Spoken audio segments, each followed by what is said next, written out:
為咗表揚參與或推動義工服務有卓越表現嘅公務員義工隊同埋同事，公務員事務局喺2024年推出公務員義工嘉許計劃。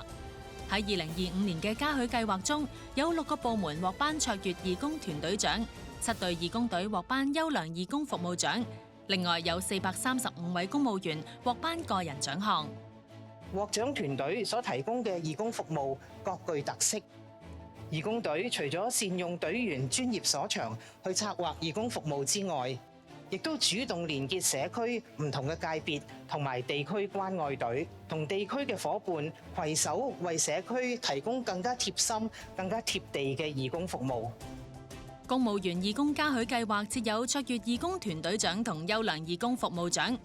今集我哋會介紹2個獲得優良義工服務獎嘅部門，佢哋嘅義工服務別具特色，並且能夠展現公務員積極參與社區協作、善用創新科技同埋自身專長嘅特點。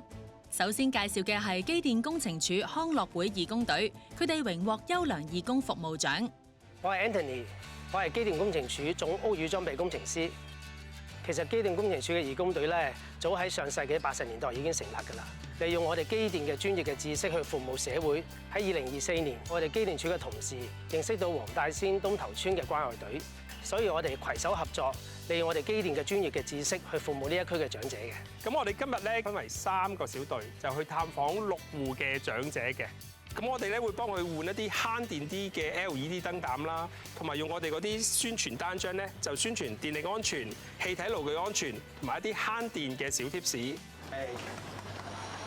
開咁多係。劉生劉太，咁我今日咧就同你哋介紹一下，除咗我哋幫你換燈膽啦，咁我哋都想同你分享一啲家居嘅節能嘅小貼士啦。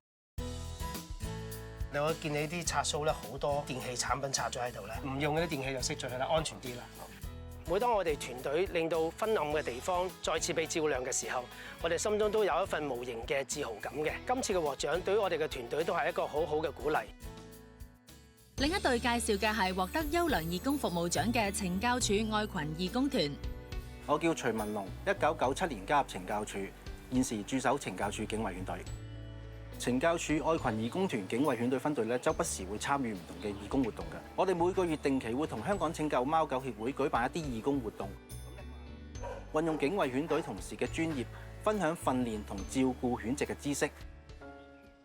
咁我同訓練我平時接觸開嘅啲狗咧，就係一啲工作犬嚟嘅，要求咧就比較高啲。但係我接幫協會入邊做訓練嘅狗狗咧，我哋最主要係可能教佢點樣同人嘅相處啊，同埋一啲簡單嘅社交禮儀已經足夠㗎啦。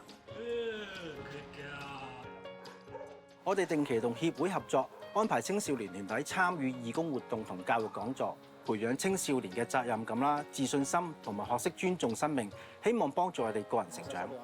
今日都好開心學習到呢個叫正面嘅訓練啦。咁同埋佢哋嘅專業知識咧，其實都幫到我哋呢啲學生義工，將我哋嘅熱誠啦同埋一啲理論咧，合埋一齊，希望繼續可以係去社會貢獻一分力咯。咁我好感恩可以運用到平時我日常工作上所累積到嘅經驗同埋知識，可以幫助一班被遺棄嘅狗狗。其實每次義工活動完咗咧，我都會喺犬舍度行一個圈，咁同啲狗狗講一聲，下次唔好再見啦咁樣，希望我哋可以早日揾到新嘅家庭。新春送年花義工活動，讓食物環境衛生署日常工作延伸為有溫度嘅義工服務，期望有更多嘅同事加入義工行列，讓愛與關懷喺每一個角落延續落去。2025年係東江水供港60週年，水務署義工隊舉辦咗一系列相關嘅義工活動，我哋一直鼓勵所有同事參與義工活動，繼續以專業同愛心服務市民。